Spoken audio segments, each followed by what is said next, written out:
Since we're about the hour and a half mark, I think this might be a good opportunity to talk about something that I mentioned to Jeremy and Adam behind the scenes that we can talk about. And it briefly is inspired by The Last of Us, but isn't actually about Last of Us. You guys don't need to have watched it to participate in this conversation. But it's the conversation of competency of characters, believable competency, and how it can be affected by adrenaline or near death experiences. Because in The Last of Us, Joel is for a scene portrayed as very competent, very intelligent, very thoughtful, watching every step that he takes, being very careful where he steps. And then all of a sudden, in the next scene, he steps on an entire field of glass, which alerts the zombies to his presence and nearly gets him and Ellie killed. That's inconsistent competency. But people were arguing in the chat that that's a matter of adrenaline being an And okay explanation for it. I did that argument to you too, and you did rebuff it in a decent way. I think your understanding makes more sense considering the times that he has done this and how skilled he Right. should be. Right. So that was my argument against those people is he's been doing this for 20 years. He has 20 years of experience, and it's not like one piece of glass in the dark that he missed. It was like everything in front of him was glass. There was no way of not touching glass by walking in that direction. It's like no matter where you look, you're seeing floor covered in glass. So it's not a matter of just tunnel vision. It's if your eyes are open, you see the glass, but he suddenly can't. And so is what extent can adrenaline overcome competency and experience and just general intelligence level and stuff like that? You guys have any thoughts on that? I can go first. All right.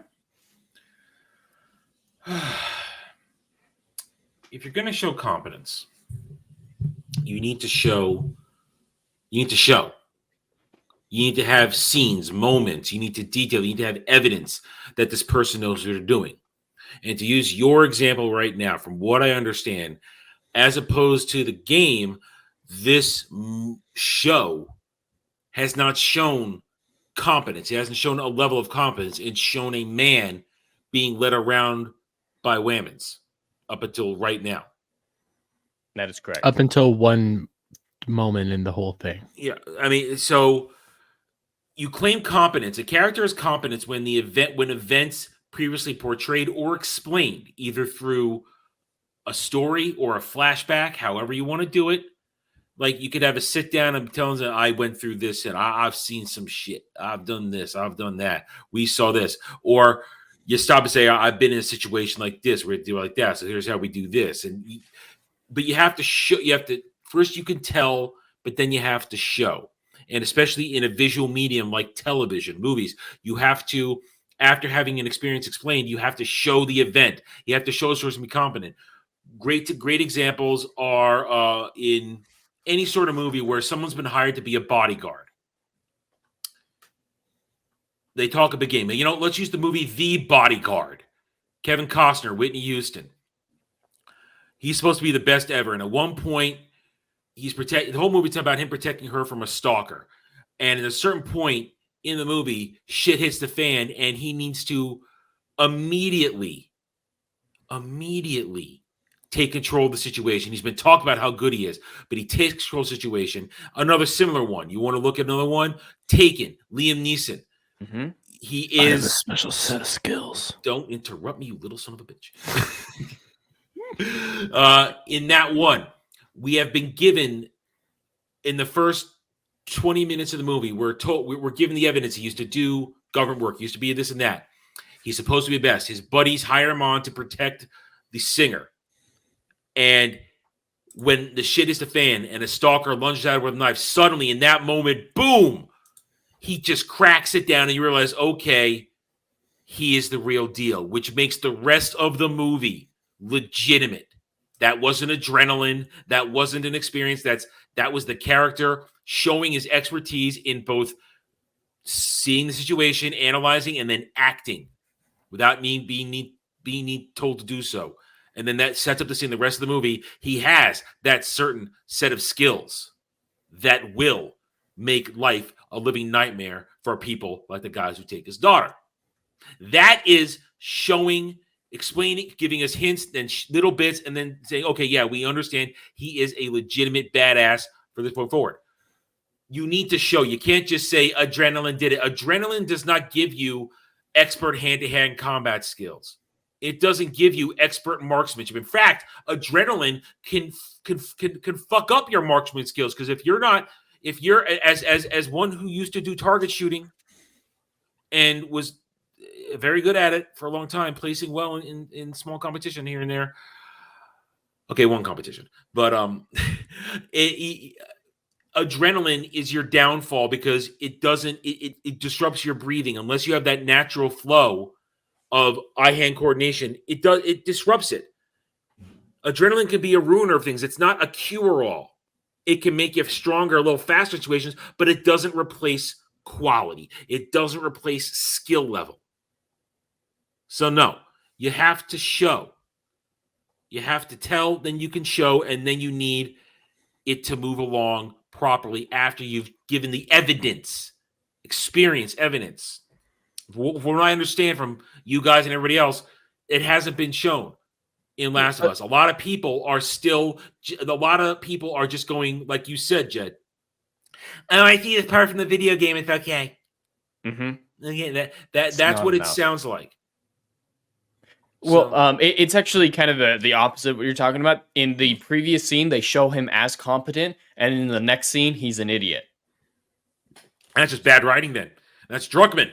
That's Cuckman. And so in the chat, they're saying, hey, he had adrenaline now, but, I mean, it was still pretty adrenaline situation. It's a different type of adrenaline, solely stalking through a room, trying not to make any noise in case the clicker hears you, versus active combat. It is a different type of adrenaline, but he has the skill. We've been told he survived 20 years of a zombie apocalypse. In the previous scene, we saw him watching where he stepped, being very careful not to make any noise. And then all of a sudden, adrenaline excuses him acting like an idiot, not looking at the floor in front of him, completely covered in glass.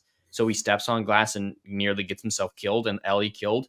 Like, experience and showing that you're competent can overcome the adrenaline argument completely. In 20 years, that happened in the game? No, he didn't step on glass and nearly kill everybody. No, he was very methodical and was very smart with everything he did. And it was a lot harder because there was like 20 runners in there as well. It was 20 runners and 2 clickers that he was fighting off single-handedly, basically, in that same scene. Well, take the adrenaline discussion and stuff like that and competency. Take the 13th Warrior, for example, during the raid, during when they have to defend everything you see Bovine, you see the best buddy. They were very cool and calm under pressure and knew what they needed to do to get through. Whereas in what we saw in The Last of Us, when he's in an adrenaline situation, yeah, he's doing what he needs to do. And then the next thing you see is he dumbs up. Whereas, again, earlier in the 13th Warrior, they got that job done, even if they had major casualties and there were stupid decisions made prior to everything. When it came to the main crew, they broke out those poles, they stuck their foot on there, and they caused major carnage to try to fend off the horde. You could believe that because they were shown to be competent warriors prior to that. And that was an intense adrenaline situation as well. Mm-hmm. And if they had suddenly all acted like idiots instead of taking those polls, that would be a contradicting what they had previously shown, and it would be poor writing to facilitate the continuing of the action, because that's all that him being an idiot all of a sudden facilitated is, oh, they might get away from this, they need to make some noise so the action keeps going. So it's contradictory character development and just cheap and lazy. As much as people want to say, oh, adrenaline, it is contradictory to a man with 20 years of zombie fighting experience to act that dumb. And on that scale, that's my bigger thing in all of this, is just how much glass was everywhere. It was so much glass. He shouldn't have taken a single step in that direction. You walked the other way. There was a clear route of escape the same way that he actually got to that point. Because, Ellie is standing next to that little display case. he runs up to her and's like, all right, we gotta get out of here. And then they go the other way. No, go the way you came. It's safe that way. There's no glass. You also, we pointed this out on the Tuesday stream. Why are they crouching? Why are they hiding? They're fucking blind. The zombies, these clickers, they're blind. So why are they hiding behind a display case, making it more difficult for them to maneuver around? Why did that light ignite everything? When you start remembering, clickers are blind. They cannot see. They can only understand sound waves, and they click to try to help get them around because of echolocation. Yeah. They can't see you. So as long as you kind of stay quiet and stay away from them, you're safe. Why were you hiding? Why did you go this way? Why were you crouching? It doesn't make sense. Bad direction. It's Neil Druckmann directed the episode. What about you, Mustang? Do you have any thoughts on competency or consistent characterization? I ain't seen the show, so I don't have a leg in the fight. Idea of competency and stuff like that, like examples and thoughts of that nature. Well, do you think that adrenaline is a reasonable enough excuse to overcome competency in another movie? Just like he did 13th Warrior. You use another example of something that you're familiar with. No, it's not. You could do. Let's take Die Hard. My God, that was an adrenaline-soaked situation. He still showed some competency everywhere, and he was just an everyday man. Take a show that I really love, Edge Runners. The main character grows, and in the end has to show competency even while he's basically dying high on drugs. He still has to do competency and sacrifices his life to save the day. We've seen competency, and it was just straight up stupidity. No matter how high on adrenaline a person is, if anything, it enhances their cognitive abilities. You're thinking faster, you're moving faster, you're stronger. For hyper trained people, that's absolutely how it does. But I do want to get some like him, I think it would help. If for someone like him, it would help. But there is examples of people high on adrenaline, high intense situations where they F up. A good example is the Kim Potter trial, lady who pulled a gun rather than a taser, and the whole trial ensued during all that stuff. That is an example of high intense adrenaline moment where she messed up and motor skills went into effect instead of actual cognitive skills. Yeah.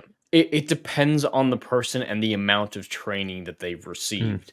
Like a woman that you're talking about, she would only been a cop for a couple years, as far as I'm aware. 20 years, but yet at the same time, she was never really out on the streets that much. Okay. She wasn't no actual street experience, combat experience, so that would make sense then, or not really a lot. No, she was very de-escalationary. She barely ever pulled her weapon. As somebody that does firearms training, I can tell you right now, you are trained to grab the pistol, not the taser. That is what muscle memory is over and over and over and over again. I practice that every day myself. It's muscle memory. That has nothing to do with anything other than you are now in a fight and flight situation and your muscles are taking over. And she drew, and that's not the first time this has happened with law enforcement or anybody else. They draw the wrong thing because their muscle memory is trained to draw the pistol. And that's why I was saying versus cognitive skills, it's your motor skills. It's something that you doing inherently. I was listening to part of what's the trial all the law tubers are doing right now. I can't remember. I was listening. This one that's coming up? No, the South Carolina guy. Oh. Yeah, the double homicide. Yeah, the double homicide. That I'm convinced the guy did it, but they haven't given me any evidence that he did it. But anyways, Danny on Direct came on the Ricada stream, and she said something very poignant that people in intense situations, even when they talk, there's like emotional speak and then just script speak. People have a script speak that they could be crying, and the next thing you know, they'll say something very jovial and just natural because it's something is wrote into their system. Amber Heard. Well, no, more like their example that was happening in the trial is the guy's sobbing, crying, and freaking out because he came upon his son and wife dead, and then for a split moment he says, out of all the sobbing and crying, he looks at somebody and goes like, "How you do?" and then goes back to sobbing and crying. But yeah, it could be an example of script speak because you just a way you answer the phone, the way you talk. These are examples of, hey, you might be in high intense adrenaline situation, emotions might be high, whatever's going on, you have some form of a muscle memory that kicks in, whether it's your brain, whether it's your body, something kicks in. Well, that's Mhm. I can attest that from all the years dealing with venomous snakes. Part of the protocol was you remain calm at all times. You train, you train, Mhm. you train. Mhm. And when it actually happened to a good friend of mine, the reaction was not panic, not anything. The reaction was, okay, you've been bit. What bit you? Is it secured? Is there any symptoms going on? None was present at that moment. We went ahead and marked it with a Sharpie where it was at, circled the area, time of bite, and then watched it progress. Actually went to his house, got him changed, went to his doctor. Doctor said, let's go to the hospital. So, I mean, it was all with us. It was just training, training, training. And it's what you do even for me right now, even if I get in a situation that's like that, the training of being calm kicks in Mhm. immediately. I do not get panicky. I get real calm and start analyzing everything and just Yeah. it's just how you've been trained. Well, and in a zombie environment where they're mainly like making noise is the death penalty in a situation like this, or stepping on something you're not supposed to because of the new infected tendrils that connect all the zombies telepathically through fungus growing everywhere.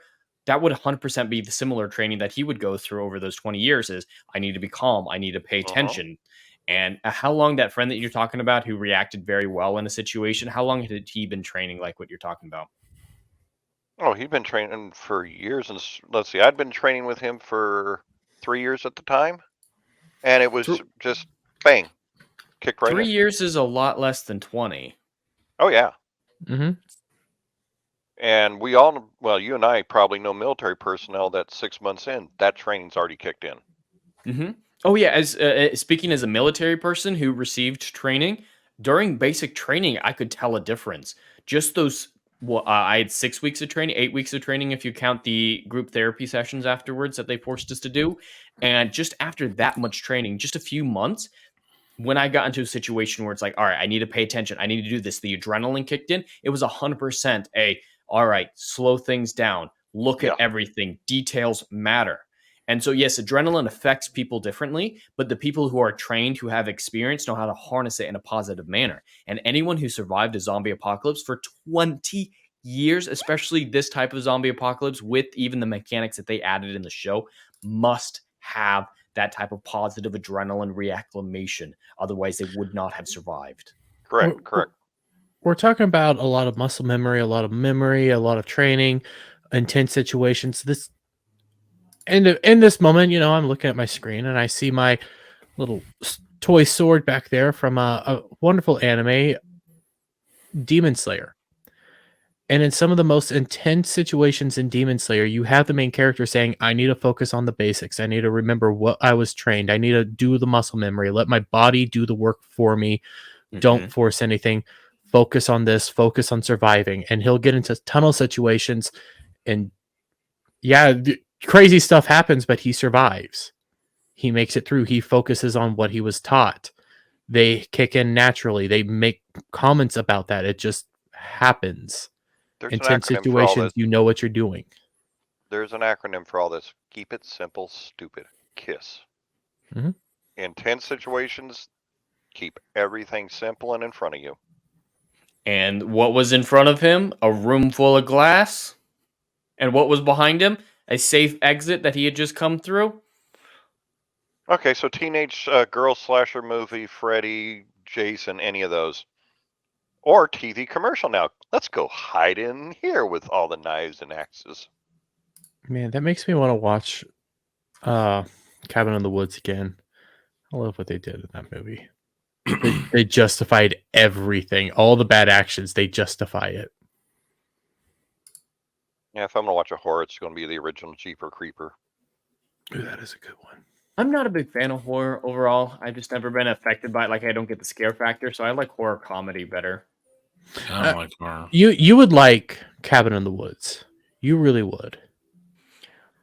Yeah. Well, since I think we've pretty well exhausted this topic, and I'm definitely going to clip this out for tomorrow about competency because it's very relevant in any story because it's we like seeing competent characters whether or not that's through a character journey or at the beginning of the journey they have some level of competency.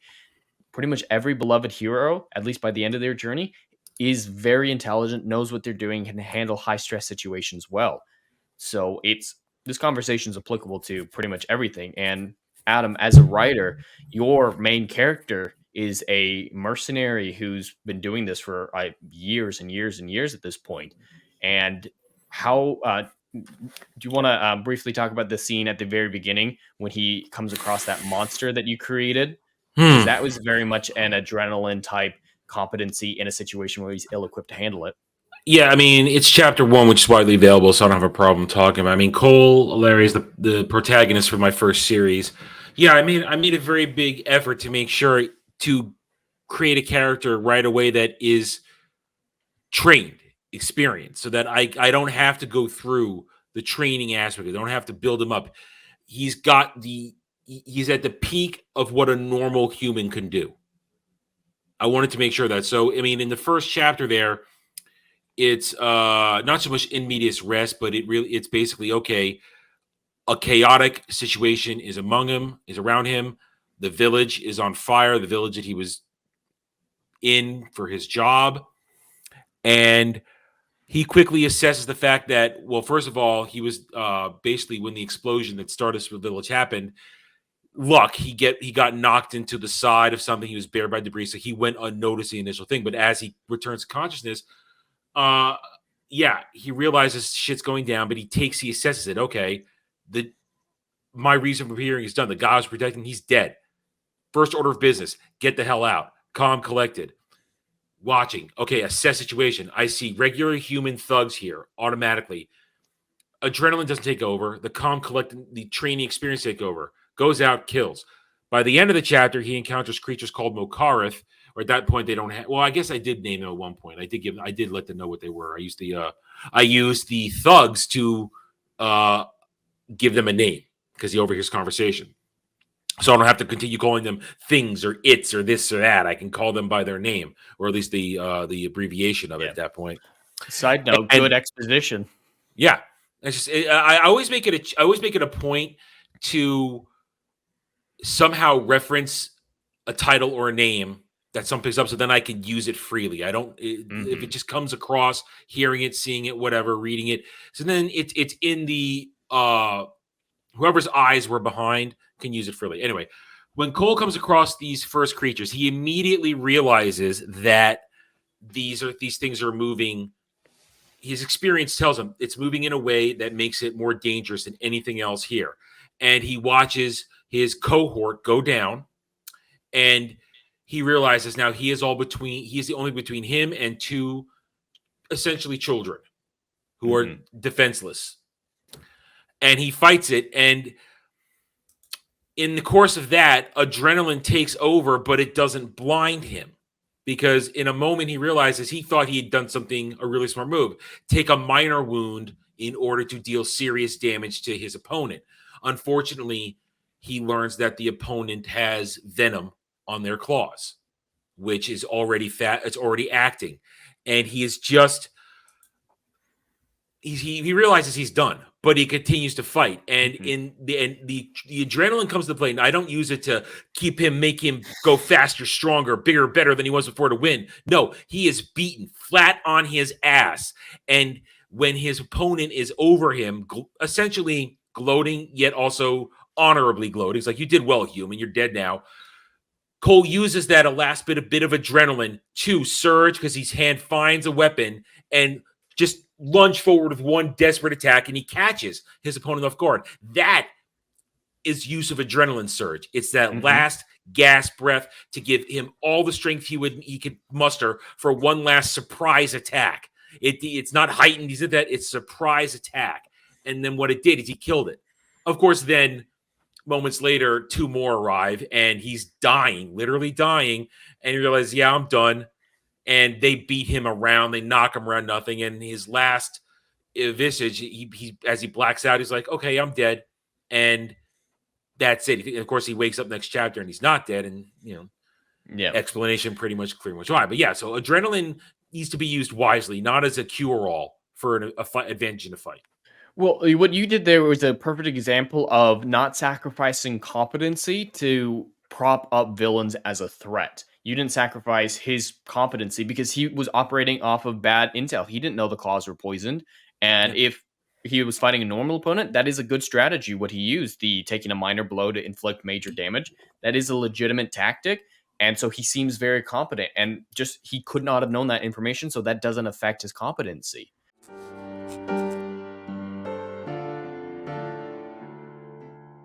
Hey, yo, are you feeling what I'm doing up in here? Oh, I know you are. Do you miss all the good, compelling stories that we used to get back in Hollywood that they ain't putting down no more? Oh, I know you missing it. So check out my book series, Odyssey of a Phoenix, a mythological epic about philosophy, morality, and modern day mental illness issues, baby. Book 1, Down in Flames. Book 2, Apocalypse Then. These are currently on sale. What are you waiting for? Get your hands on them. And we got Book 3, Kill the Dark, is coming down the pipeline. Just wait for all the good stuff that's dropping. You ain't gonna be disappointed, fam.